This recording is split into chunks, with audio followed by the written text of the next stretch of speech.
Estado y gobierno, realidad social y jurídica. Estado.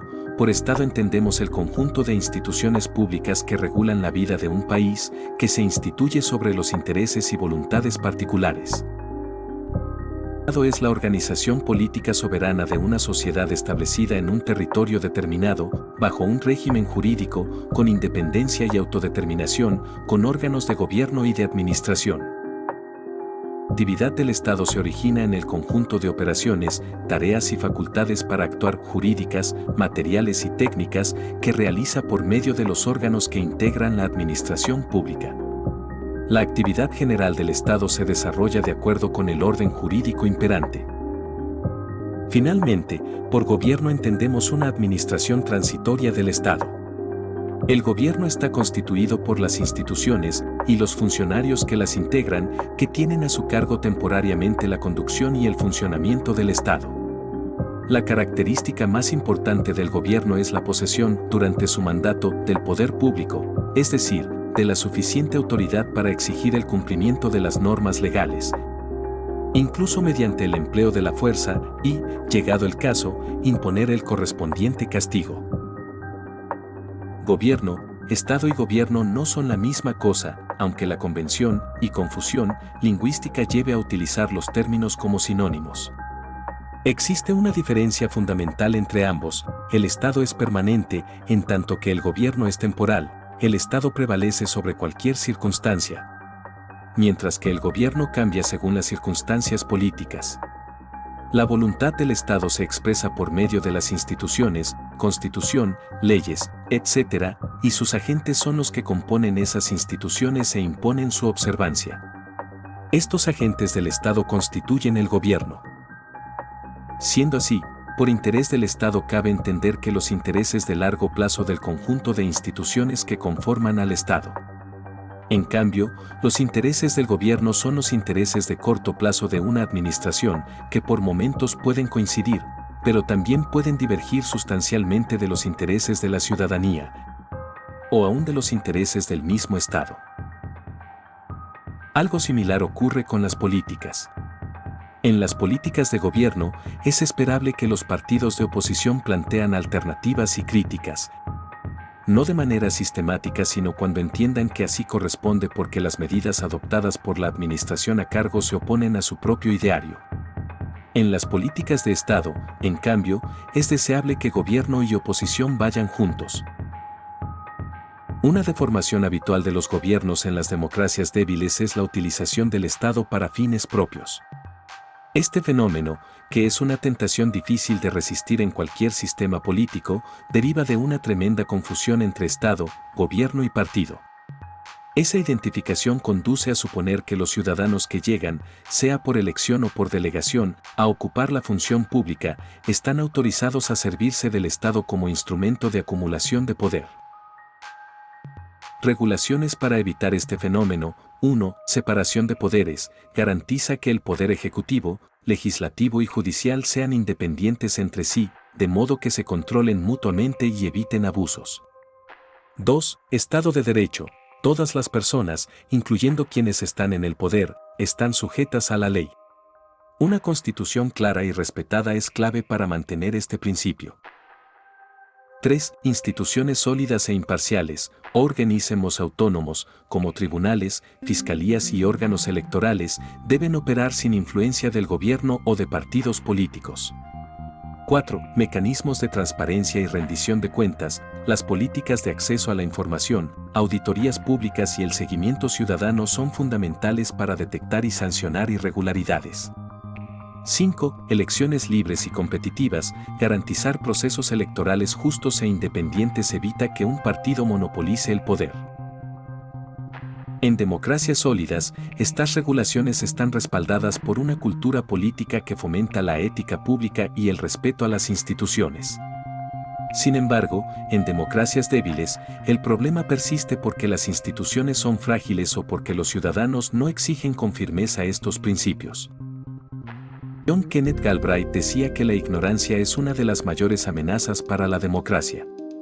De allí la necesidad de ordenar las ideas, distinguiendo claramente que no es lo mismo actuar para sí que para el partido en el que se milita o para la función institucional que se ejerce. Cuando los ciudadanos salgamos de ese enredo conceptual, habremos dado un paso enorme en la mejora de la cultura cívica y evitaremos equívocos con efectos potencialmente ruinosos para la vida en democracia. Realidad social y jurídica. La realidad social es una construcción simbólica desarrollada por una sociedad determinada. Son las personas que conviven en una misma sociedad, por lo tanto, las que construyen la realidad social a partir de las interacciones que mantienen entre sí y con el entorno. En este proceso dinámico, la comunicación juega un rol esencial para la transmisión de los conceptos y para compartir las ideas. Por extensión, la realidad social es influenciada por los medios de comunicación masiva que permiten llevar un mismo mensaje a múltiples receptores de manera simultánea. Esto revela el poder que tienen los medios. Una idea transmitida a través de ellos puede modificar la realidad social, es decir, modificar la forma en que la comunidad entiende aquello que sucede adentro de su propia sociedad. La realidad social está constituida y cambiada por diversos elementos como son las propias personas que forman parte de la misma, las comunidades, las instituciones, los sistemas de comunicación existentes, las motivaciones de cada uno de sus individuos, los controles que están establecidos socialmente y las normas. Jurídica. Regla de conducta dictada o promulgada por un poder legítimo para regular la conducta humana por medio de una prescripción, autorización o prohibición. Presupone que su incumplimiento genera una sanción coercitiva. La característica de este tipo de normas, a diferencia de las morales, es que pertenecen a un sistema jurídico y, por ende, tienen validez jurídica. Pueden ser generales y particulares. Las primeras establecen exigencias para todos los miembros de una clase de individuos, las segundas establecen normas para un individuo determinado. La norma jurídica, NJ, se compone de dos elementos. 1. El supuesto de hecho, que es una anticipación hipotética a una posible realidad futura que requiere ser regulada. 2. La consecuencia jurídica, que es el acto resultante de aquellas situaciones jurídicas reconocidas por las normas cuando se llevan a cabo los supuestos contemplados en el supuesto de hecho. Kelsen menciona que la norma jurídica no solo tiene aplicación en cuanto es ejecutada por un órgano u obedecida por los particulares, sino cuando sirve de base para establecer un juicio sobre la legalidad del actuar de ambos. La norma jurídica ostenta diversos sentidos. Y, como documento normativo o disposición dotada de autoridad. 2. Como costumbre jurídica o prácticas sociales que incorporan una actitud normativa. 3. Como unidad abstracta del discurso jurídico utilizado por los juristas. 4. Como premisa de un razonamiento jurídico acabado, que sirve para la resolución de un caso, y V. Como norma implícita. Hans Kelsen, jurista y filósofo, decía: el derecho es una ordenación normativa del comportamiento humano, lo que significa un sistema de normas que regulan el comportamiento humano. Relación entre realidad social y jurídica. Ambas realidades están profundamente conectadas y se influyen mutuamente. 1. El derecho como reflejo de la sociedad. Las leyes suelen surgir para regular aspectos de la vida social. Por ejemplo, el aumento de derechos laborales en respuesta a movimientos sociales históricos. 2. El derecho como herramienta transformadora. Las leyes también pueden modificar la realidad social al promover igualdad y justicia.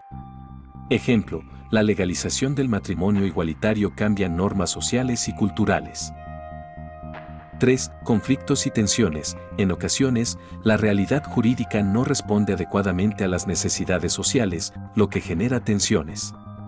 Por ejemplo, leyes obsoletas que no reflejan cambios culturales. 4. Dependencia de las estructuras de poder. Según filósofos como Marx y Foucault, las leyes pueden ser instrumentos de dominación en lugar de justicia, favoreciendo a grupos privilegiados en la sociedad. En resumen, la realidad social proporciona el contexto en el que surgen las leyes, mientras que la realidad jurídica busca estructurar y normar esa sociedad. Sin embargo, su interacción no siempre es armónica, lo que exige un análisis crítico y constante ajuste para responder a las necesidades y valores de cada época.